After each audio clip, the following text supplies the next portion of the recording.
Are you a film fan who loves the ultimate home video experience? Look no further than The Disconnected. Your host, Ryan Verrill, is your go-to source for the latest and most accurate information on home video releases, exclusive interviews with industry insiders and filmmakers, and has established a thriving community where every film and physical media enthusiast feels welcome. From hidden gems to blockbuster hits, The Disconnected brings you insider knowledge and a welcoming space to share your love of cinema. Watch every Thursday night at 9:30 Eastern, 6:30 Pacific for the live announcements show and follow The Disconnected on social media to stay updated. Subscribe to The Disconnected on YouTube or on the podcast provider of your choice and dive into a world where every movie night is an adventure. If you're looking for more horror outside of the mainstream, look no further than Unsung Horrors, a podcast about underseen horror movies. I'm Lance. And I'm Erica. Every other week, we'll cover a horror movie with fewer than 1,000 views on Letterboxd. We'll even give you double feature recommendations to pair with the movies we discuss.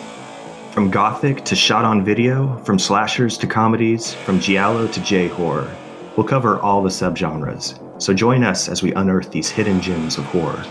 Follow us on Instagram, Twitter, and Facebook, all at Unsung Horrors, available wherever you listen to podcasts. And part of the Someone's Favorite Productions podcast network. The audio commentary. It's a dying art form, but here at One Track Mind, I, your wonky yet affable host Ryan Luis Rodriguez, analyze film through the prism of these embryonic forms of podcasting, one audio commentary at a time. Masterpieces, crapster pieces, live action, animation, cult classics, films literally no one has ever heard of. No track is too small and no track is too big. Join me and my guests from the entertainment world as we keep these features alive every other Tuesday. Hey, who else is going to discuss Bill and Ted's Bogus Journey one week and Citizen Kane the next? Us, that's who. Sure, you have to put up with my voice, but there's a certain give and take in this industry. That's One Track Mind, part of the Someone's Favorite Productions family, and available wherever you get your podcasts.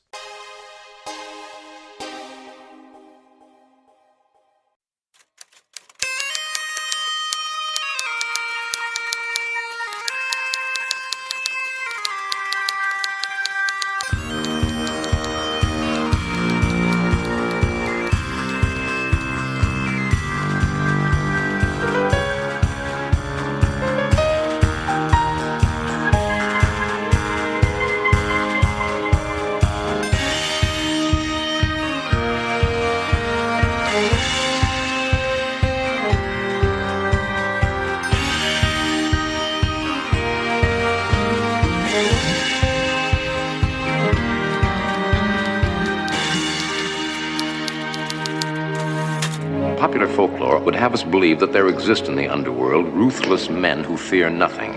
This story should debunk that myth. August 14th, 2 a.m. While the upper strata of the syndicate were accustomed to dealing in millions, the foundation of their fortune was here in their counting houses, in the small change of the numbers racket. Mr. Albert Berg, head collections man, a graduate of an Ivy League business school. He was an incompetent even by syndicate standards. The only smart thing he'd ever done was marry the boss's sister. Willie Pike, he'd never been convicted of anything by anybody except the boxing commission. Willie took a dive into the canvas and on through into the bulletproof car set. Willie was making a bundle he would never get to spend. 2:30 a.m., Willie Pike, one-time heavyweight contender, now just one heavy pile of lifeless junk. According to the police, Willie had died from severe blows, a gangland killing, no suspects, no leads. So what else is new? I got into the office before the other idiots arrived and banged out my story and thought I'd heard the last of it. That was the voice of reporter Carl Kolchak as he worked on the case known as the Zombie, originally aired September 20th, 1974, is the second proper episode of The Night Stalker, aka Kolchak the Night Stalker, and it is the second and final episode that was produced by Paul Platon before he was replaced by Cy Shermack due to some infighting behind the scenes there. So, second episode in, and there's already infighting going on behind the scenes, so not good. Well, and from everything we've heard from everyone that knows anything about this show, it's not going to get any better. I am Mike White. I am the co-host of the Kolchak tapes, and joining me, of course, is Mr. Chris Stashu. Hey there, everybody. How's it going? And in this one, I noticed that he's not just called Kolchak, he's Mr. Kolchik. The voodoo lady mispronounces his name. I mean, it's like, I feel like it's trying to be like a running joke, but not really. Yeah, there's a couple attempts at running jokes in here, and they all kind of fail. Yeah, like particularly, Kolchak hating women. No, that was my brother. That was Herbert Kolchak. Winston Kolchak? Sydney. One of them is Sydney Kolchak. That's for sure one was named Sydney. Yeah, so there's the running gag of him having these brothers, which hopefully doesn't come back. And then there's poor Monique Marmelstein, the niece of the publisher, who just keeps getting put in cabs and sent away.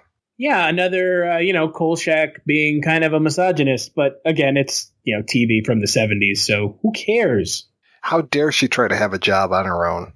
She's only there because of nepotism. Nespotism? She mispronounces it, and he looks at her, and he's like, what? Nespotism? No, whatever. Again, Kolchak's relationship with women in this show is, it doesn't translate well to now. But, I mean, honestly, this episode, I feel like, is the worst episode of the show we've watched. Obviously, there's only 2 episodes so far. But this episode is not great. It has a lot of notable guests like Scatman Crothers, Antonio Fargas, John Fiedler, but it is a strange episode because there's a climax that almost makes no sense. It's an anticlimax in the worst way. As I was thinking about this episode today, I was just like, wait a second, why is there a zombie in this show again? What is the zombie doing? It's more like a golem than a zombie. Yeah, this is definitely pre-flesh eating zombies. This is Serpent and the Rainbow zombies. I am so glad that we did an episode of the projection booth on Sugar Hill, because I kept thinking of Sugar Hill through this entire episode. Yeah, I mean it's that kind of zombie. This is a voodoo zombie, not a Walking Dead zombie. This guy who has been taken from the dead, and he is a total golem. He is just being sent out by Mama Lois to do her bidding. At the same time, I'm just like, why? What does she have against the people? Did they kill her son or something? Is that what's going on? Is this a revenge plot again? I have no idea what happened in this episode, and I watched it twice. I genuinely I couldn't follow the plot. There's like a numbers racket going on with Antonio Fargas's character and Joseph Sorola's character, like the mob and like I'd say the hood rats, but they're not really. They're like 70s black gangsters, so kind of like Huggy Bear from Starsky and Hutch is essentially what Antonio Fargas is playing. He's a sweet stick in this, but he's essentially just playing his character Huggy Bear from Starsky and Hutch. Well, he reminds me more of Doodlebug from Cleopatra Jones, because he was a pimp in that one at least. So, I mean, Huggy Bear was a nice guy, and this guy, he's not necessarily a nice guy. Yeah, but he's also not like a straight up villain either. And you know what? That's because he's not given a whole lot to do. He's in like 2 scenes, and that's it. I feel like if I was listening to this episode, that I would be really angry, because I feel like those idiots who do podcasts about TV shows and they just don't do the research, because it's like, oh, idiot, if you go to the IMDb, you read the synopsis, it says an old black woman uses voodoo to resurrect her dead son to kill those who murdered him and to kill those like Kolchak who would interfere. I don't get that from the episode, though. Like I said, you said you watch it a couple times. I watch it a couple times. I don't ever really make that connection. I know, like, okay, towards the end, we find out that this cop is bad and crooked, but I don't get the whole that Francois is the old lady's son. I just never make that connection for some reason. Yeah, no, and you're right. There is an IMDb synopsis for it, and I didn't read the IMDb synopsis until earlier today, so I could have a good idea of what's going on. But yeah, is it upsetting that they don't explain in the episode what's going on? Hell yeah, it's upsetting because it's a muddled episode. There is no concise plot here. It's all over the place. Well, it feels like we go really good for a little while until Mama Lois shows up, because we've got this whole thing being set up where we've got, so there's a couple threads happening in here. So our A story is obviously something is happening. Somebody is killing all of these gangsters in Chicago. So at least we've got a good Chicago story with this one. And then there's this division between the Italian gangsters, and these guys are real fucking Italian. I mean, I'm surprised they're not like saying "Mamma Mia," you know. They're real Italian, like such stereotypes. I wanted one of them to have a chef's hat and doing like the Mamma Mia Delicioso fingers. Like, I mean, David Chase wrote the teleplay for this. Come on, like this is. You know, I was going to say these characters are more suited for like The Sopranos as aped by The Simpsons. This is like Fat Tony from The Simpsons. These guys are so fake. It's the least nuanced Italian mobster characters I've seen in a long time. Oh yeah. Yeah. These guys they're straight out of a comic book. They're right out of Black Belt Jones, man. Yeah. They're straight out of Alexander, what is that movie called? Jane Austen's Mafia. They're comically mobsters. The guy has like a rose pinned to his jacket. Joseph Sorola's character, he has like the big poofy like Frankie Valli hair. It's insane. And they're all wearing like baby blue suits. Like get out of here. This is absurd. The interplay between him and his right-hand man. I'm trying to remember what the right-hand man, like the actual actor. It's your Val Bisoglio. This guy, if you go out and you Google a picture of him, you'll be like, oh, that guy. I mean, this guy has been in so many things. I'm amazed. It says that he's still alive. He was born in 1926, and he's still with us. And this guy has been in so many things. But as a child of the 70s, I mean, Frisco Kid, Saturday Night Fever, Policewoman, Quincy, all of these things. I'm just like, okay, yeah, I recognize this guy. And then to go back to your David Chase connection, he was in The Sopranos as well. So this guy's been in just so many things. And yeah, that conversation that he has with his boss, it's just like, wow. And they just keep peppering in like little Italian phrases. I was like, oh, okay. Yeah, these guys they're genuine mafia here, or the syndicate as they call them. It's Kolchak. What's a Kolchak? He's a reporter. That's right, Mr. Sposato. Reporter, INS. What's an INS? Independent news service, sir. Founded in 1904 by Enrico Paluzzi. I suppose you're wondering what I'm doing here. Well, I think, Mr. Spinoza... Sposato. Sposato, of course. Aspetta, Vittorio. I remember you. Vittorio, this is the guy that crashed my daughter Barbara's wedding, remember? E fatto I fotografie, took all those pictures. He's right. No, there's been a horrible mistake. No, you see, you're thinking of my brother, Sidney Kolchak. He writes a society column. I remember the $2 hat, Kolchak. I got a memory like a steel trap. I never forget anything, ask Victor. That's right. Photographic. Mr. Kolchak, you ever been to Mercy General Hospital? No, I never have. They got a great gastrointestinal man. They're one of the best in the Midwest. Here. Dottor Rossetti. Oh. Vittorio, why don't you make an appointment for Mr. Kolchak with Dottor Rossetti? Joseph Sorolla, who plays Sposato, the like main mobster, he's also still alive. they're like you said, born in like the late 20s. Darren Gavin, though, not around anymore. Not around, unfortunately. No. Scatman Crothers also not around. Scatman Crothers, why he's in this episode? Beyond me. Well, he's in it for 5 minutes, if right? that. Yeah, no, that's what I don't understand why he's in this. He has like a couple lines, and that's kind of it. And then Antonio Fargas shows up and takes over the entire scene that he's in. If this television episode was made today, towards the end, Scatman Crothers would come back as the puppet master, because it's always one of those, like, you introduce the guest star and you're like, oh yeah, and then like they take the narrative away from that guest star and you're just like, there's no way that you just hired Scatman Crothers to read 5 pages. But no, they did. That's it. He's not here anymore. It's really strange, right? Like, I didn't understand why he's in this episode. Right, because I thought he was like the head of the African-American mob. But no, he just is running this business that Kolchak has to go to. And then, yeah, like you said, Antonio Fargas comes in, introduces himself, talks about how Kolchak had written some bad things about him. Very purple prose. I'm trying to remember. He called Bernard Sweetstick Weldon the Duke of the Southside Numbers Fiefdom. And so, yeah, we have this whole thing of the black mob versus the Italian mob. And then even that doesn't necessarily play into it. So that's our A story. And our B story is this whole thing with Marmelstein, the publisher's niece, who wants to become a reporter here at INS. And we know that Kolchak works alone, doesn't want anybody around him much, especially a woman.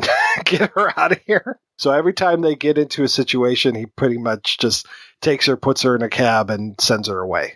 The best line in this entire episode is one that Joseph Sorolla says to Antonio Fargas. Jerry here was at that counting house when that guy walked in. He was a coconut. One of these days, Mr. S., some coconuts are gonna fall on your head, and it's gonna hurt. Well, let me tell you what's gonna happen. Number one more of my people gets knocked off. There's gonna be coconut milk all over this place. Number 2, I want reparations for the Russo brothers. I wouldn't bet my granddaughter's ballet slippers on that if I was you, Mr. S. Is he being racist? Is he saying that because he's black he likes coconuts? Like, I didn't know if that was racist. But it was just like a strange thing. Like, if you don't do this, there's gonna be coconut milk all over the place. Like, okay, like, it's a little. I guess it's racist, kind of. Because there's already that interchange that they have where. You think some of my boys been ripping off some of yours? That's right, licorice stick, Sweet stick, whatever. I'm thinking there's some racially motivated stuff going on behind that. I mean, there's a lot of like kind of off-color stuff going on. At one point, the police officer Winwood goes, "Get that stupid female out of here." It's like, oh shit, come on, episode. Like you don't have to do this. Okay, it's another era, I know, but still, like, let's get this stupid female out of here. I will say that I really like the scenes with Gordy the Ghoul. He is always fantastic. I like that this episode has not just him, who most people know John Fielder as the voice of Piglet, right, on Winnie the Pooh, and then the caretaker of the funeral home, J. Pat O'Malley. He was also a Disney voice actor. So as soon as he came up on screen, I was like, I don't necessarily know this guy's face, but I know his voice. Why is that? And then looked him up and I was like, oh, okay. Yeah. He was in like Alice in Wonderland and the Jungle Book and all of this stuff. I was like, oh, okay. So this is populated by voice actors from Disney films. Interesting. And then Hong Kong Phooey himself with Scatman Crothers. John Fiedler is so good in this that he kind of makes all the other guests who are quote-unquote bigger names look worthless. What do you think of that exchange that Kolchak and him have while Tony is on the phone? Oh, it's fantastic. Where it's like it's going back and forth and he's answering one and answering the other, but he can't, but neither knows who's being answered when, essentially. County Morgue, Spangler. Oh, hold on. It's for you. Chicken blood? That's right. Listen, Kolchak. Monique is going to call her Uncle Abe. Abe the Smiling Cobra. In his ear? That's right. Kolchak, what are you talking about? What happened? They buried him. Buried him. Bury who? Abe Marmelstein? If she gets to him, he's going to come down on me like a ton of chicken blood. Whatever. Then I'm going to have to come down on you. Why? That's management. I don't know. You're going to have to apologize to her. Can you help me? Yeah, I think I can convince her to come to the fold. Now, you hang on. Help you? Yeah, you know, the what, where, who, how, and why. Well, yeah, I guess so. For a fee. For a fee. Terrific. Yeah, hello. Listen, Monique, I think everything's going to be all right. He's going to apologize to you. Hello? I'm listening. Hello? Hello? Kill him! I mean, I always remember John Fiedler from Wolf in the Fold on Star Trek. Yeah, so that's and obviously the voice of Piglet. I mean, his John Fiedler's normal voice is Piglet's voice. There's not like a huge difference in his voice when it's Piglet or when it's just John Fiedler as John Fiedler. I always knew him growing up as being one of Bob Newhart's patients on the Newhart Show. And then when I would watch, and I'm watching that when I'm like 5, 6 years old, way too young, right? And then I'm watching Winnie the Pooh at the same time, or not at the exact same time, but, around the same age. And I'm just like, this is so weird. That's the patient from Bob Newhart. He's got that really recognizable voice that, when you hear it, you can tell that it's his voice. Yeah, but he's fantastic in the episode. He's the best part of this episode. In an episode that is so muddled from a storytelling standpoint, it is really his performance that stands out. This episode was co-written, or at least, story credit goes to Chase, and then the other writer on this is Zekial Marko, who he actually had quite a career. He was a novel writer and wrote a lot of crime novels, and including the novel that Once a Thief, the movie was based on, and he even wrote the screenplay for Once a Thief. This isn't the John Woo Once a Thief. This is the 1965 crime film, the one that I think Morricone did the screenplay for it, and it's Alain Delon and Margaret, Jack Palance, and he did at least one other film one other book that was turned into a film that was made in France.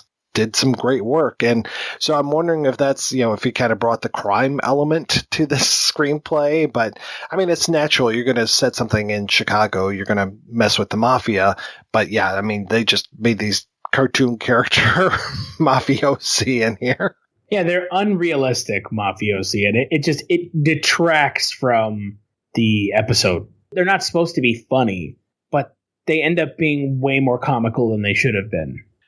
And the zombie himself, now, I didn't have this confirmed anywhere officially, but I did a little deducing to find out.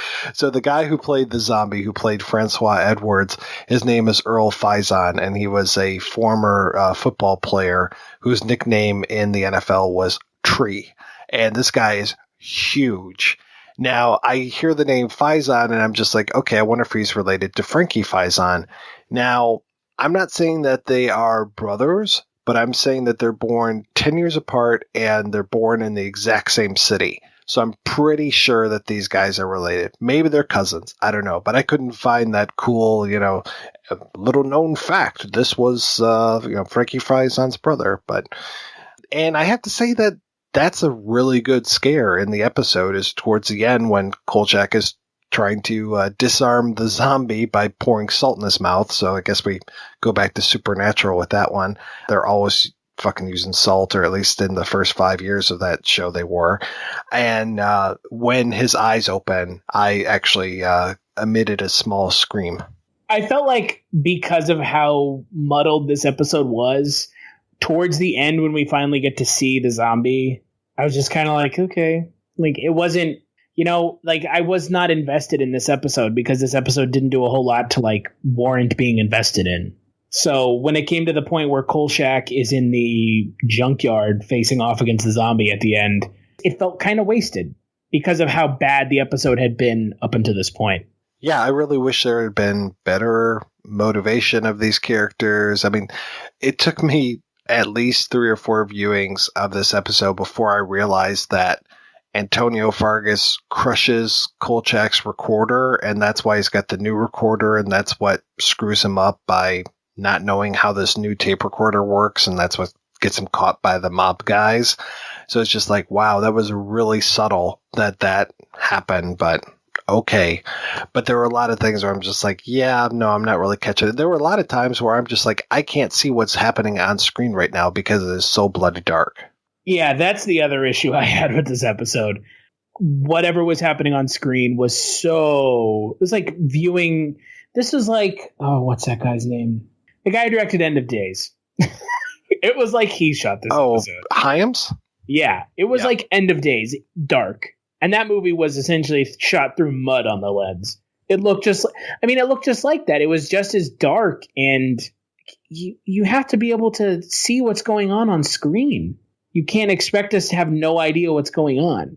What we need is the full digital restoration of this episode.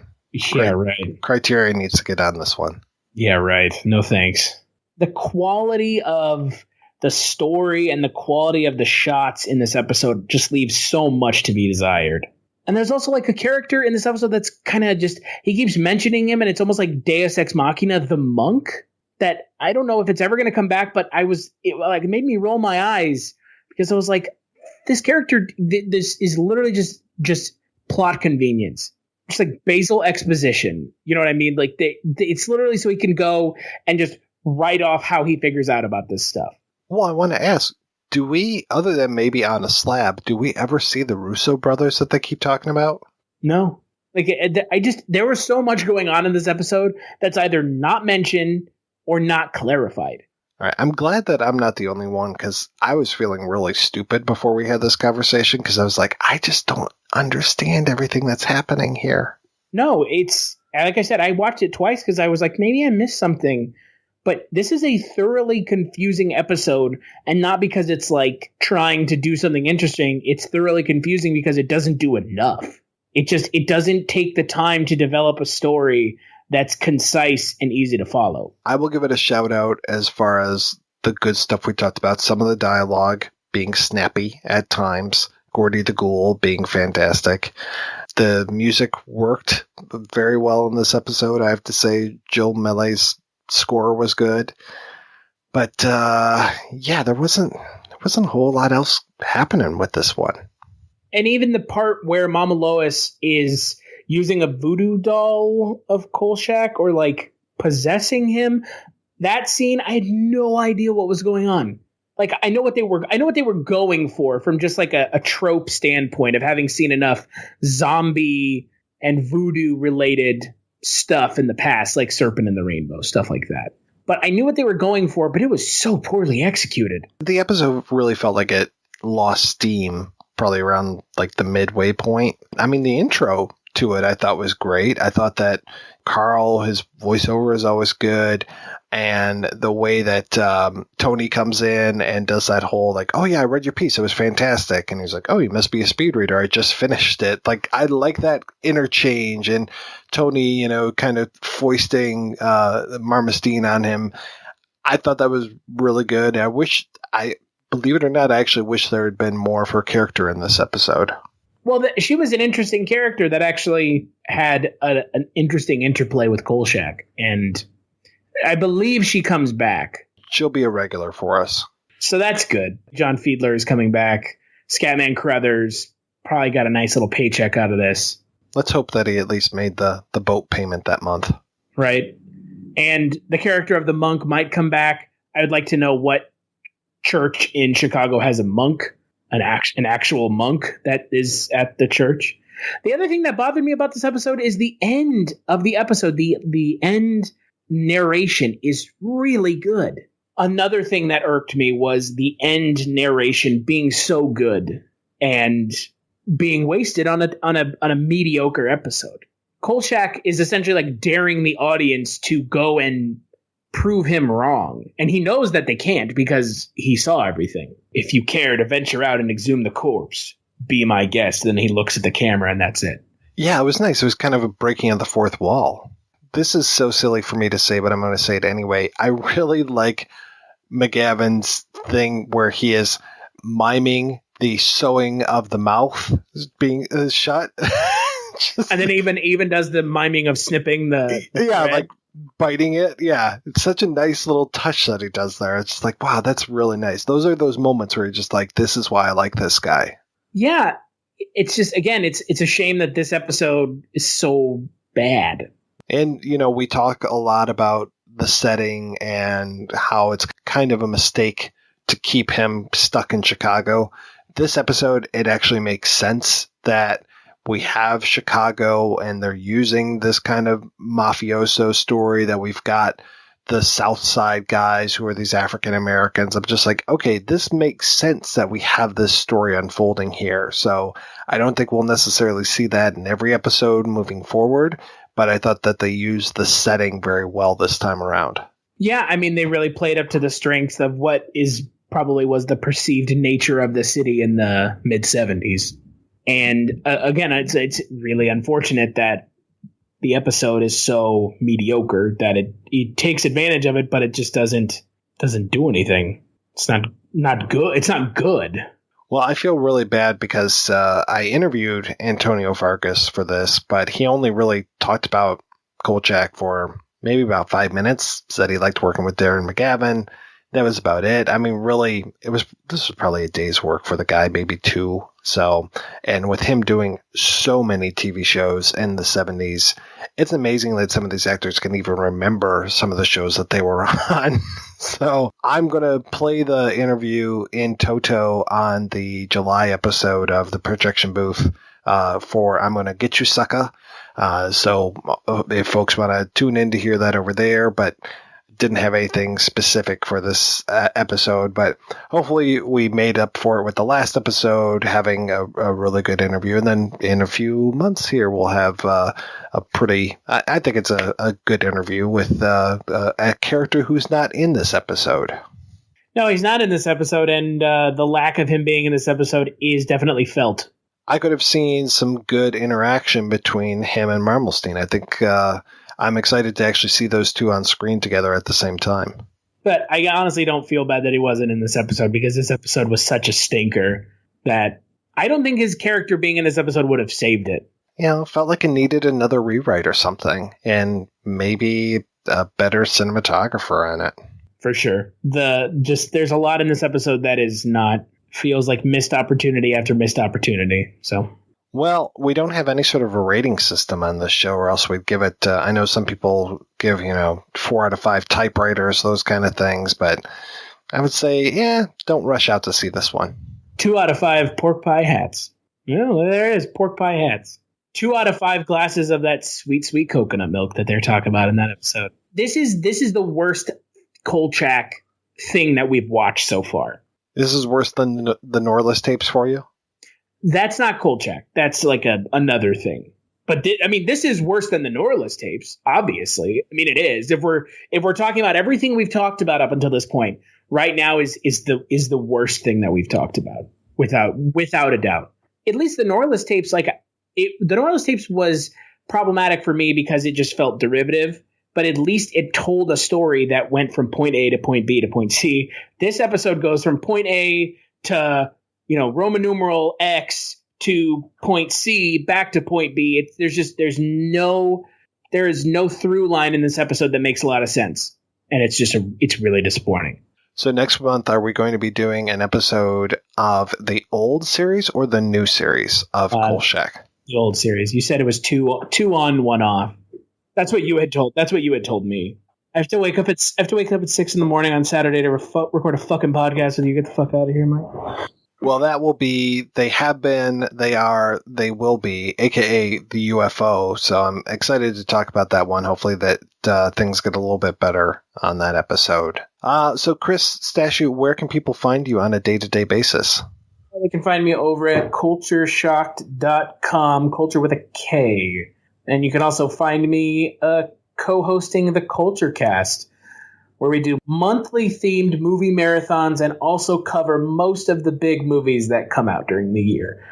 So that's where you can find me on the Culture Cast. So on iOS, Android, and all podcasting apps. We're even on the Zune. I hear the Zune is coming back. I had a guy complain to me the other day that my website takes too long to load, and can I please make it a smaller website for him? And I was just like, you can get the episodes in so many places. Here, let me list off 10 places that you can get them. He was going to the website to get the episodes? That guy's a fucking idiot, so congratulations. I mean, I don't know what you want me to say. I've never gone to a website to get an episode of a podcast ever. I mean, maybe the first time I ever go there and I'm just like, what is this show? How do I subscribe? Then once I subscribe, I usually never go back. Yeah, I use Casts on my phone. Yes. Which is a pay. I'm assuming you use that as well. I use something called Beyond Pod for my Motorola device, yes. I have an iOS trash can, so it's just constantly on fire. It's so bad. Where can people find you, Mike, on a weekly basis? I am over at the projection booth, which is projection-booth.com, but don't go there because the site's way too heavy. So just find us on iTunes, Stitcher, Blog Talk Radio, the Zune as well. I'm following your lead on that one, riding your coattails as it was. So thank you for hooking me up with those Microsoft guys. I appreciate it. Yeah, they had to get rid of those Zunes. Otherwise, they were going to bury them in a landfill in New Mexico under a ton of concrete. So they had to do something with them. Right next to the E.T. video game? Yeah, right next to the E.T. carts. If they think your website is big, Mike, they better not go to cultureshock.com because then they won't be able to load that website for sure. It is as pictures, woof, and videos. Oh, man. Careful. Watch out. Well, I want to thank John Walker for our theme song. I forgot to thank him last time, so hopefully you'll still speak to me after this. But yeah, always enjoy hearing John's music. And if you want to hear more from us, go on back and listen to our back episodes over via all those places that we just mentioned, except for the Zune. We can't get Kolchak tapes on the Zune yet, so hopefully one of these days they'll accept our application. I'd really like to get an episode of our podcast on a tape that could go into Kolchak's tape recorder. That'd be amazing. And then we could just walk around with our pork pie hats on. Well, that's it for us. Be sure to come on over to kolchaktapes.com, subscribe to the podcast whichever way you want. We'll have many ways available for you to do that. And yeah, come on over to our Facebook and join the lively discussions about the X-Files remakes. Seems to be the only thing that we post on there anymore. And just people, I liked it. And Chris says, I didn't. Yeah, I didn't because it was shit. Right now, I'm just going through and unfriending people who insist that the new Twin Peaks is awful. I'm just like, how can you tell? We're only a few episodes in. Because they wanted more of the 80s when it was on ABC. It's on Showtime now, folks. They can show tits. They can show blood and gore. If David Lynch had wanted it that way in the first place and he would have been able to do it, he would have. So if you want to complain about it, here's the door. Item. Mamaloi Edmonds was deported to her native country only one day after the events of the junkyard. Item. Captain Leo Winwood was relieved of duty for, quote, reasons of health, unquote. Item. Francoise Edmonds, the deceased, was buried a third time at public expense. A third time. However, this time, rock salt was poured in his mouth and his lips were sewn shut. City officials will deny this, but you can see it for yourself if you'd care to venture out to St. Lucie Cemetery and exhume the corpse. Be my guest, if you've got the nerve.